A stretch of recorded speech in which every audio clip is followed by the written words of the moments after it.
અમ, ધારો કે બેંક એકાઉન્ટમાં એક ચોક્કસ આંકડો આવી જાય કે પછી વર્ષોથી જેની રાહ જોતા હતા એ પેલી ડ્રીમ કાર ગેરેજમાં પાર્ક થઈ જાય તો શું લાઈફની બધી જ ચિંતાઓ ખતમ થઈ જશે? અરે એવો જ ભ્રમ તો હોય છે આપણને. એ જ ને. હા, આપણને ક્યાંક ને ક્યાંક મનમાં એવો દૃઢ ભ્રમ હોય છે કે બસ આ એક વસ્તુ મને મળી જાય ને એટલે મારું જીવન સેટ થઈ જશે અને પછી હું કાયમ માટે ખુશ. પર વાસ્તવિકતા સાવ અલગ જ હોય છે, રાઈટ? બિલકુલ અલગ હોય છે. પેલી નવી વસ્તુ કે સિદ્ધિ મળ્યાના થોડા જ દિવસોમાં અથવા તો મતલબ ક્યારેક તો થોડા કલાકોમાં જ આપણું મન ફરીથી કોઈ નવી જ વસ્તુ પાછળ દોડવા લાગે છે. હા, જાણે કે અંદર કોઈક એવી ખાલી જગ્યા છે જે ભરાતી જ નથી ક્યારે. એક્ઝેક્ટલી. અને આજના આપણા આ ઊંડાણપૂર્વકના અભ્યાસનું એટલે કે આજના આ ડીપ ડાઇવનું મિશન આ જ ભ્રમણાને તોડવાનું છે. ચોક્કસ. કારણ કે આ એક એવી દોડ છે જેનો ક્યારેય કોઈ અંત આવતો જ નથી. આપણને એવું શીખવામાં આવ્યું છે કે કદાચ આપણે માની લીધું છે કે ખુશી કોઈ એક ચોક્કસ માઇલસ્ટોન પર આપણી રાહ જોઈને ઊભી છે. રાઈટ. પણ આ વિચાર જ વાસ્તવમાં એક બહુ મોટો ભ્રમ છે. અને આ ભ્રમના કારણે થાય છે એવું કે આપણે હંમેશા ભવિષ્યની કોઈ અદ્રશ્ય પ્રાપ્તિ માટે આપણી આજની શાંતિ અને આજના આનંદને હોમી દઈએ છીએ. મતલબ કે આપણે સતત આવતીકાલની ખુશી માટે આજનો ભોગ આપીએ છીએ. એકદમ સાચું. તો આજના આ સેશનમાં આપણી પાસે કેટલાક અત્યંત રસપ્રદ લખાણો અને રિસર્ચ મટીરિયલ છે જે પ્રાચીન આધ્યાત્મિકતા અને આધુનિક માનવ મનોવિજ્ઞાનનો એક અદ્ભુત સમન્વય કરે છે. અને આપણે એ સમજવાનું છે કે શા માટે આપણું મન હંમેશા વધુને વધુ મેળવવાની ઝંખના રાખે છે. હા, અને સૌથી અગત્યની વાત કે આ ક્યારે ન પૂરા થનારા ચક્રમાંથી બહાર કેવી રીતે આવી શકાય? કારણ કે જો આપણે મિકેનિઝમ નહીં સમજીશું તો ઉકેલ સુધી ક્યારે પહોંચી જ નહીં શકીએ. આ વિષયની સૌથી પાવરફુલ બાબત જ એ જ છે. આપણે અહીં કોઈ હવામાં વાતો કે માત્ર ફિલોસોફી નથી કરવાના. ના, બિલકુલ નહીં. આજે આપણે જે લખાણો પર ચર્ચા કરવાના છીએ તે આપણને સાયકોલોજીના એંગલથી સમજાવે છે કે જ્યારે આપણે કોઈ વસ્તુ પાછળ ગાંડા થઈએ છીએ ત્યારે આપણા મગજમાં વાસ્તવમાં શું ચાલી રહ્યું હોય છે. બરાબર.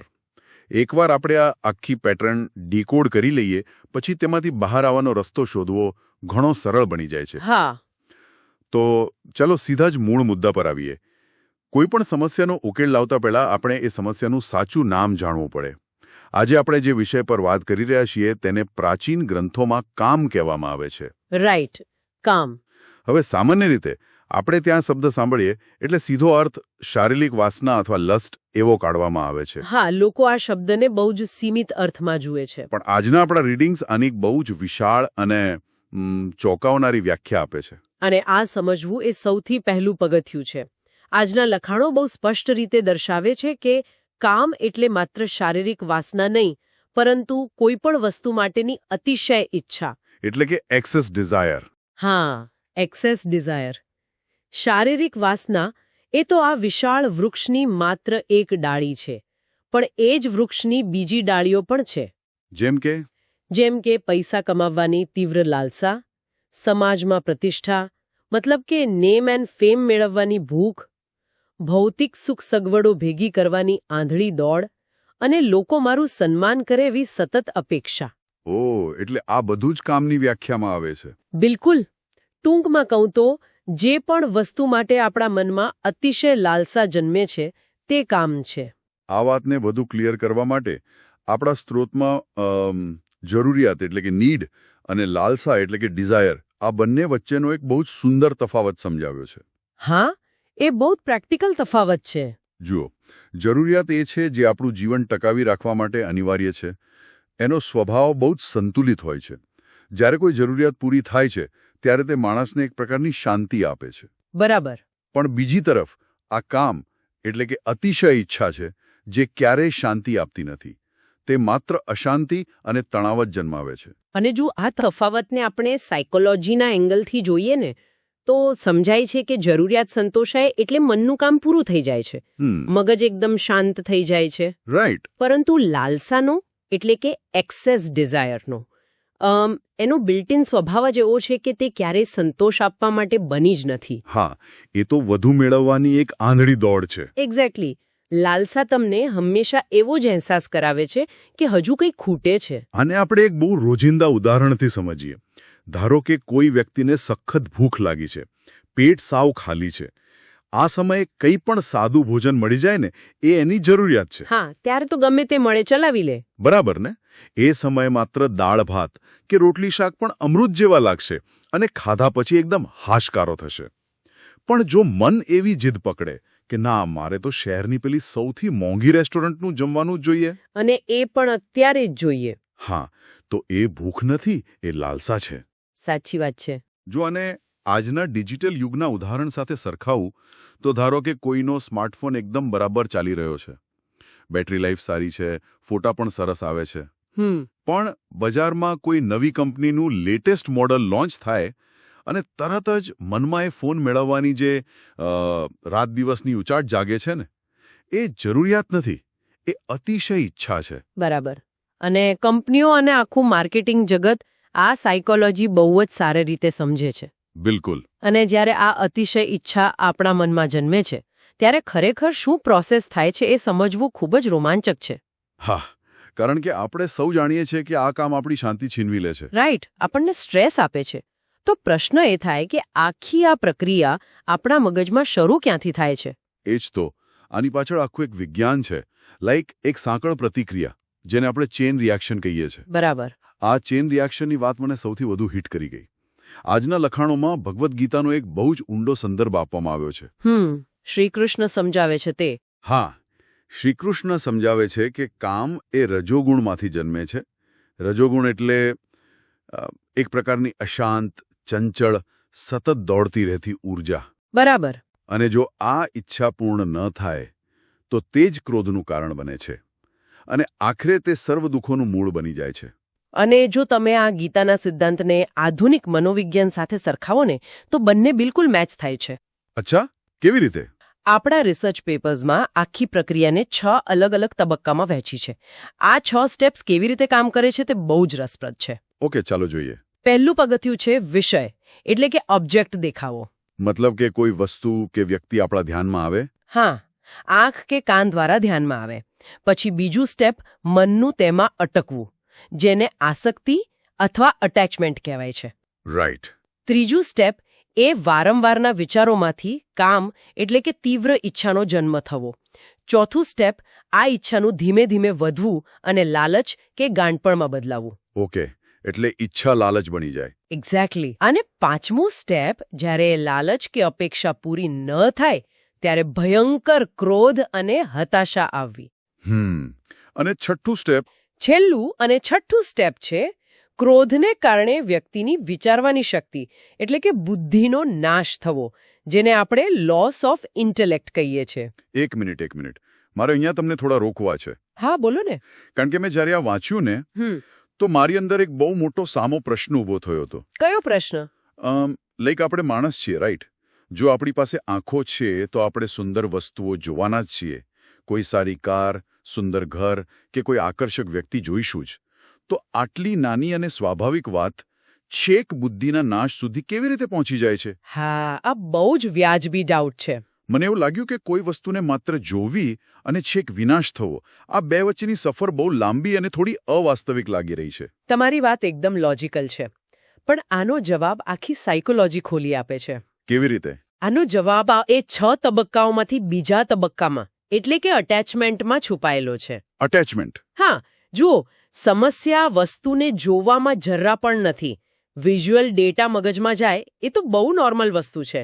ધારો કે કોઈ વ્યક્તિ રસ્તા પરથી પસાર થઈ રહી છે અને એકદમ નવી શાનદાર સ્પોર્ટ્સ કાર જુએ છે. આંખે કાર જોઈ મગજે નોંધ લીધી કે આ કાર સુંદર છે. અહીં સુધી કોઈ જ સમસ્યા નથી. હા, એ તો માત્ર ઇન્ફોર્મેશન છે, મગજને ડેટા મળ્યો. બિલકુલ. પણ સમસ્યા ત્યાં શરૂ થાય છે જ્યારે મન એ કાર પર ચોંટી જાય છે.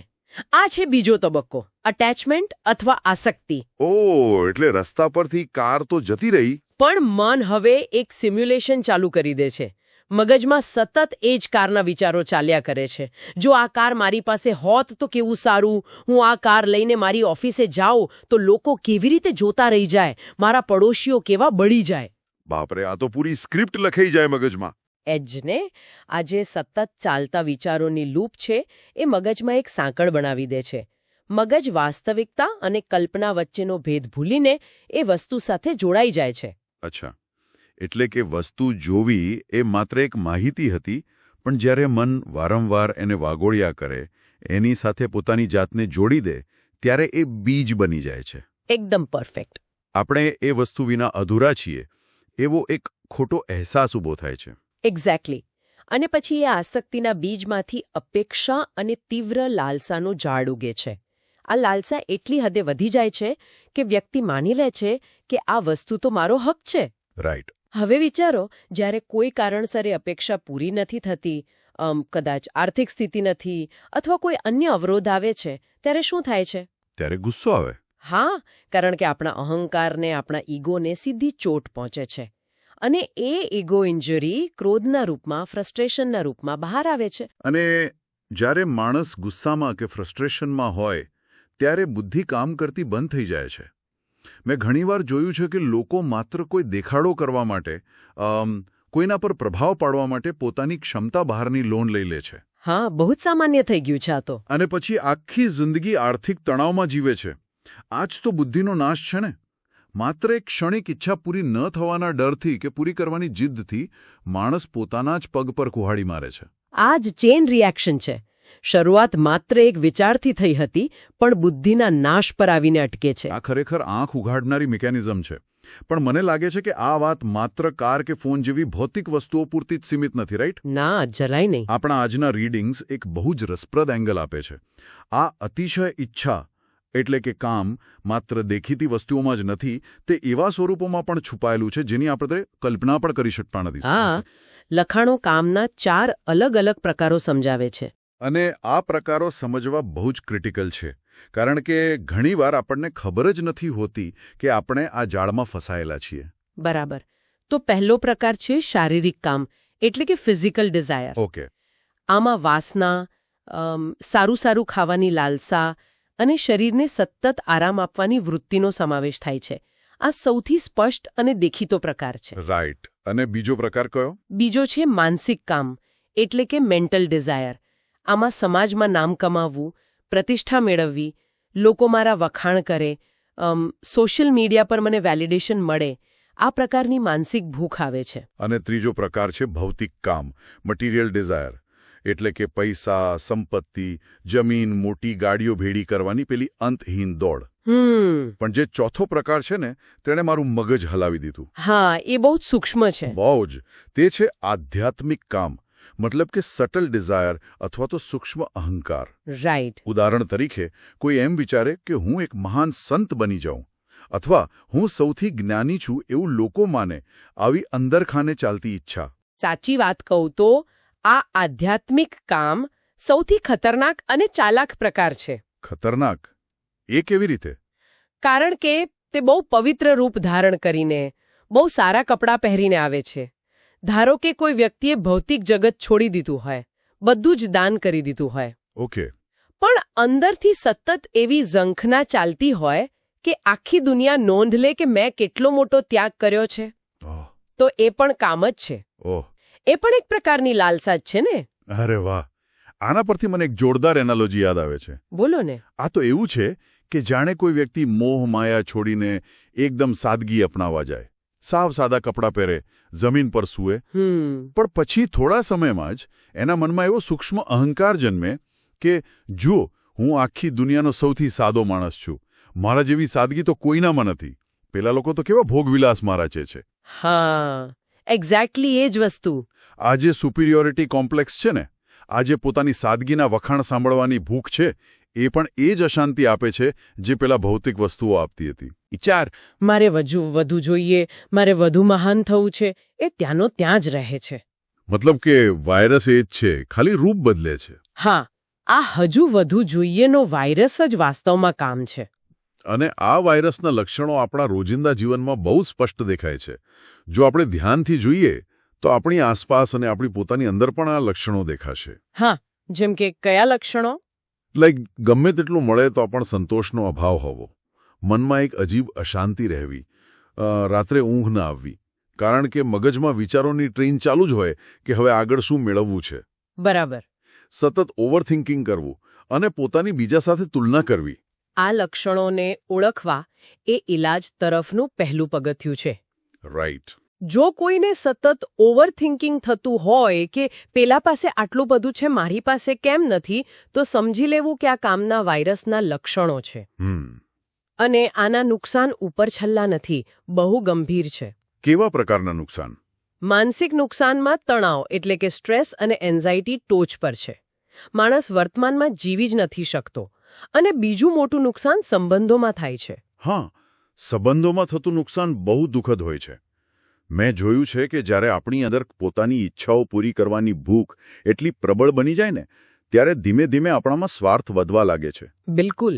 આપણે માણસોને માણસ તરીકે જોવાનું બંધ કરી દઈએ છીએ. એ જ તો. આપણે સામેવાળા માણસોને માત્ર આપણી ઈચ્છા પૂરી કરવાના સાધન તરીકે જોવા લાગીએ છીએ. આ વ્યક્તિ મને મારા ગોલ સુધી પહોંચવામાં કેટલો કામ લાગશે, બસ આ જ ગણતરી ચાલતી હોય છે. અને પરિણામે સંબંધોમાંથી નિસ્વાર્થ પ્રેમ ઓછો થવા લાગે છે. હા, અને આધ્યાત્મિક નુકસાન એ છે કે આપણો અહંકાર સતત વધતો જાય છે, જે આપણને સાચી શાંતિથી જોજનો દૂર લઈ જાય છે. આ બધું જ દર્શાવે છે કે બહારથી આપણે ભલે ગમે તેટલા સફળ દેખાતા હોઈએ, પણ અંદરથી આ લાલસા આપણને ખોખલા કરતી જાય છે. એકદમ સાચી વાત. હવે આપણે આ સાયકોલોજીકલ રોગ અને તેના લક્ષણો બહુ સારી રીતે સમજી લીધા છે. મિકેનિઝમ ક્લિયર થઈ ગયું છે. હા. પણ કોઈ પણ ચર્ચાનો સાચો અર્થ ત્યારે જ છે જ્યારે આપણે તેના ઉકેલની, તેની પ્રેક્ટિકલ એપ્લિકેશનની વાત કરીએ. હા, સોલ્યુશન તો જોઈએ જ ને. હવે સમય છે આ ચક્રમાંથી બહાર આવવાના રસ્તા ઉપર ફોકસ કરવાનો. તો આ બધી થિયરીનો અંતે પ્રેક્ટિકલ અર્થ શું છે? જ્યારે ખરેખર મનમાં કોઈ જબરદસ્ત લાલચ જાગે ત્યારે આપણે શું કરવું? આપણા આજના રિસર્ચમાં બહુ જ બેલેન્સ્ડ એપ્રોચ આપ્યો છે. તેમાં ઇમરજન્સીમાં કામ આવે તેવો ઇન્સ્ટન્ટ કંટ્રોલ અને કાયમી શાંતિ માટે લાંબા ગાળાના ઉકેલો બંને આપેલા છે. મને આમાં 5 મિનિટની જે પ્રેક્ટિકલ ટ્રીક આપી છે ને, તે બહુ જ પાવરફુલ લાગી. હા, આ ઇન્સ્ટન્ટ કંટ્રોલ ટેકનિક સાયકોલોજી પર આધારિત છે, જેને અર્જ સર્ફિંગ પણ કહેવાય છે. Urge surfing? રાઈટ. જો જ્યારે કોઈ વસ્તુ માટે ખૂબ જ તીવ્ર ઈચ્છા જાગે, ત્યારે આપણું મગજ જાણે હાઈજેક થઈ જાય છે. ડોપામાઇનનો સ્પાઇક આવે છે. તે સમયે કોઈ જ્ઞાન કે ફિલોસોફી કામ નથી આવતી. ત્યારે આ 3 સ્ટેપ્સ ફોલો કરવાના છે. ઓકે, કયા 3 સ્ટેપ્સ? પહેલું, તરત જ 10 ઊંડા શ્વાસ લેવા. બીજું, મગજનું ધ્યાન બીજી કોઈ પ્રવૃત્તિ તરફ ડાયવર્ટ કરી દેવું. અને ત્રીજું, માત્ર 5 મિનિટ માટે રોકાઈ જવું. કોઈ જ નિર્ણય ન લેવો કે કોઈ એક્શન ન લેવી. આ 5 મિનિટ રોકાઈ જવાની વાત પાછળ બહુ મોટું વિજ્ઞાન છે એવું મને લાગે છે. હા, બિલકુલ છે. કારણ કે આ જે તીવ્ર ઈચ્છાઓ છે ને, તે સમુદ્રના મોજા જેવી હોય છે. એ આવે છે, ધીમે ધીમે પીક પર એટલે કે ટોચ પર પહોંચે છે, અને જો આપણે રિએક્ટ ન કરીએ તો પછી જાતે જ શાંત થઈ જાય છે. એક્ઝેક્ટલી. જો કોઈ વ્યક્તિ એ મોજાની ટોચ પર માત્ર 5 મિનિટ પોતાની જાતને કોઈ એક્શન લેતા રોકી લે, તો 70% ઈચ્છા ત્યાં જ ઓટોમેટિક ઓછી થઈ જાય છે. મગજનું પેનિક મોડ બંધ થઈ જાય છે. સાચી વાત છે. લૂપને તોડે છે. હા. પણ આપણે યાદ રાખવું પડશે કે આ માત્ર બેન્ડ એડ છે, એક ઇન્સ્ટન્ટ કંટ્રોલ છે. રોગને મૂળમાંથી કાઢવા માટે અને કાયમી શાંતિ માટે આપણે લાંબા ગાળાના ઉકેલો પર કામ કરવું જ પડશે. હા, પરમનન્ટ સોલ્યુશન તો જોઈએ. આપણા મટીરિયલમાં કયા ઉકેલ છે? આપણા મટીરિયલમાં 5 મુખ્ય લાંબા ગાળાના ઉકેલ છે. ઓકે. પહેલું છે જાગૃતિ એટલે કે અવેરનેસ. જ્યારે પણ મનમાં કોઈ નવી ઈચ્છા જન્મે, ત્યારે એક ક્ષણ રોકાઈને જાતને પૂછવું કે શું આ ખરેખર મારી જરૂરિયાત છે કે પછી આ માત્ર મારી લાલચ કે કોઈને દેખાડો કરવાની વૃત્તિ છે. આ એક નાનકડો પ્રશ્ન અડધી લડાઈ ત્યાં જ ખતમ કરી દેશે. અરે વાહ. અને બીજો ઉકેલ છે ધ્યાન એટલે કે મેડિટેશન. રોજના માત્ર 15 મિનિટ. હા, 15 મિનિટ પૂરતી છે. ધ્યાન કરવાથી આપણને આપણા પોતાના જ વિચારોને, આપણી ઈચ્છાઓને એક ત્રાહિત વ્યક્તિની જેમ, મતલબ કે તટસ્થ ભાવે જોવાની શક્તિ મળે છે. બરાબર. અને ત્રીજો ઉકેલ છે વૈરાગ્ય, ડિટેચમેન્ટ.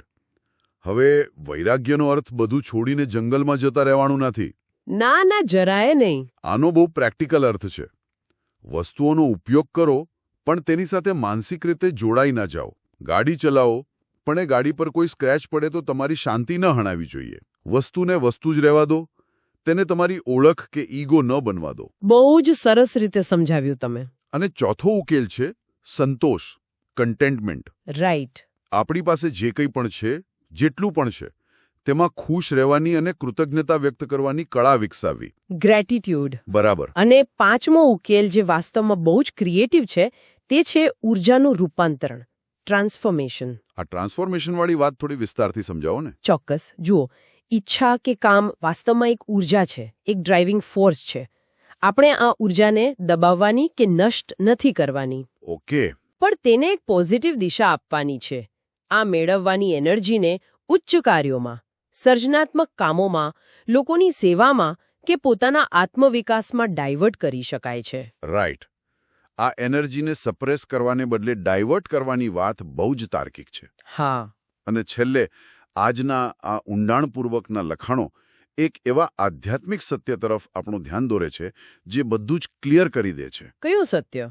તેમાં એક બહુ જ સચોટ લાઈન છે, કામ ક્યારેય પૂર્ણ થતું નથી.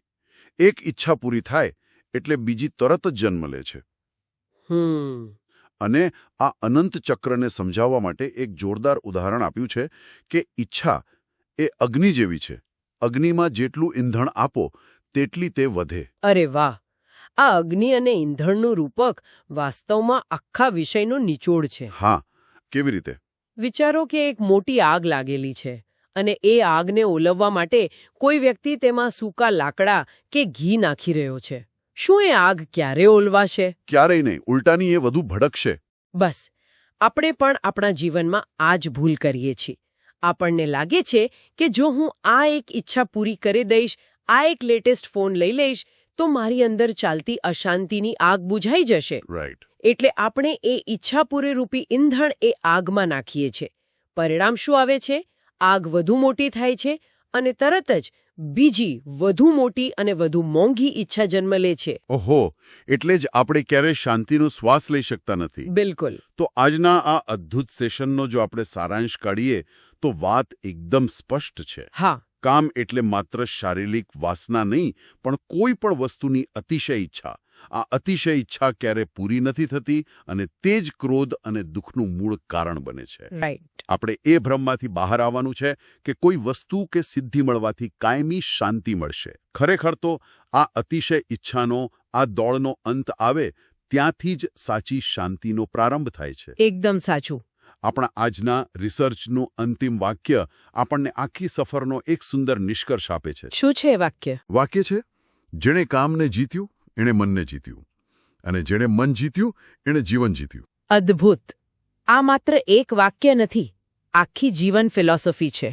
હા, મન પર વિજય મેળવવો એટલે કોઈ હિમાલય પર ચડવા બરાબર નથી, પણ પોતાની જ અંદર રોજબરોજ ઉઠતી આ નાની મોટી લાલસાઓને ઓળખીને તેની સાંકળને તોડવી તે છે. બિલકુલ. અને આ જબરદસ્ત ચર્ચાને અંતે હું આપણા સૌ શ્રોતાઓ માટે એક વિચાર પ્રેરક પ્રશ્ન મૂકીને જવા માંગુ છું. હા, ચોક્કસ.